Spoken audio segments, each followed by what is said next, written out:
या एप्स में एक अपाइन थीम है या इस तरह करके एक थीम आती है, वो लेके चलेंगे आप, तो वो उसे कोई भी ना ब्रांड नहीं तस्वर करे। एक सबसे पहले तो यूज़र उसको ब्रांड तस्वर नहीं करेगा, उसके बाद जो है वो जो क्या कहते हैं उसे, गूगल जो है वो इसको नहीं करेगा, ब्रांड तस्वर नहीं करेगा। क्यों? हर दूसरा तीसरा बंदा जो है वो अपाइन थीम यूज़ कर रहा है और इसमें कोई यूनिकनेस नहीं है। तो थीम जो है वो आपने कस्टम बनवानी है, लाजमी लाजमी लाजमी है। आप देखेंगे कि एक कस्टम थीम और एक जो है वो आप कोई रैंडम थीम उठा के गूगल से ना फ्री थीम उठा के अगर आप साइट बनाएंगे तो कितना डिफरेंस आपको नजर आएगा। तो उस साइट का जब लेआउट डिफरेंट होगा, यूनिक चीजें होंगी, तो डेफिनेटली गूगल जो है वो आपको एक प्रायोरिटी देगा, एक एज देगा। तो ये एक बात जो शेयर करना लाजमी है। आप कोई भी ना बड़े बड़े ब्रांड्स उठा के देख लें, ठीक है, उनकी थीम जो है वो यूनिक होगी, ठीक है, कोई भी रैंडम थीम किसी की भी नहीं होगी, ठीक है। उन्होंने कस्टम थीम जो है वो बिल्ड करवाई होंगी और थीम जो है वो एरर फ्री होनी चाहिए, एरर फ्री होनी चाहिए। उसमें जो है ना वो स्कीमा और मार्कअप इन चीज़ों के ना कोई भी एरर्स वगैरह नहीं होनी चाहिए, रिस्पॉन्सिव होनी चाहिए और ये चीज़ें ना लाजमी आपने देखनी है अगर आप कस्टम थीम बनवाते हैं। तो जो डेवलपर होगा उसको एसईओ का भी नॉलेज होना चाहिए। जो टाइटल टैग्स वगैरह हैं, हेडिंग्स वगैरह हैं या टाइटल्स वगैरह हैं वो लाइक H1 में रखे, इस तरह ना हो कि H2 H3 H4 में रख दे और इस तरह ना फिर वो आपको मसले मसाइल पैदा करेगी आगे जाके। तो ये हो गया, सबसे पहले हो गया हमारे पास डोमेन नेम और उसके बाद हमारे पास आ गया जी थीम आ गया। थीम के बाद जो है वो आपने कीवर्ड रिसर्च वगैरह जो है वो आपने डेफिनेटली करके रखी हुई होगी। जो ब्रांड बना रहा है तो फिर उसने डेफिनेटली कीवर्ड रिसर्च करके रखी होगी। अब टाइम आता है आर्टिकल पब्लिशिंग का।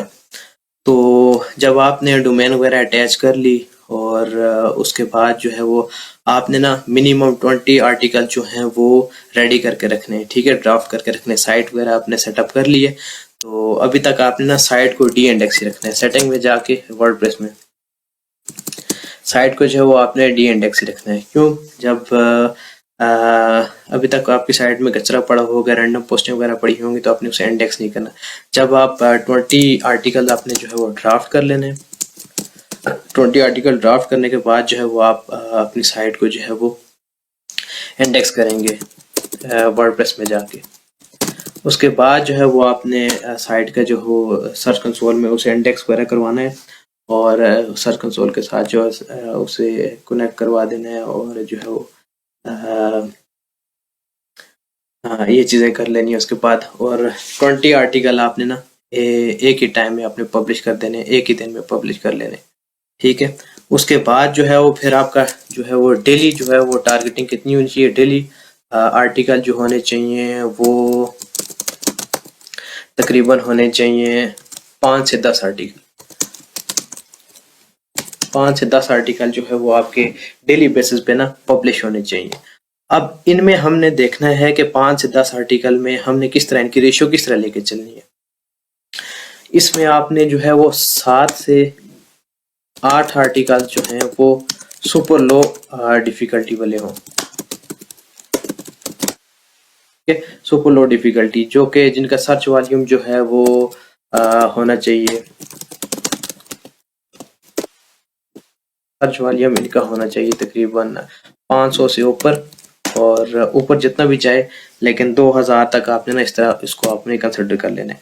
7 से 8 आर्टिकल जो आपके होने चाहिए डेली की, जो मैं कह रहा हूँ, वो आपने उनकी रिसर्च इस तरह करनी है कि वो इंतहाई जो है वो लो डिफ़िकल्टी उनकी हो और मतलब लो डिफ़िकल्टी आप इस तरह कह सकते हैं बड़े ब्रांड्स आगे ना रैंक ना कर रहे हो। आप शुरू नया ब्रांड लेके चल रहे हैं तो ऑलरेडी बड़े ब्रांड्स होंगे तो उनको आउट रैंक करना मुश्किल हो जाएगा। इसके साथ साथ आपने ना 3 से 4 जो है वो आर्टिकल आपने डेली डालने हैं। टोटल 10 डालने हैं, 10 में से 3 से 4 की मैं बात कर रहा हूँ जिनका सर्च हाई सर्च वॉल्यूम वाले हों।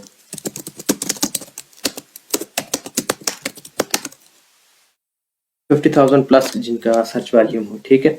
आपने ना ऐसे 3 से 4 आर्टिकल वो भी डालने साथ साथ, ठीक है। और ये कोई पता नहीं गूगल ना आपको ये कब रैंक कर दे, ठीक। सपोज आपने जो है वो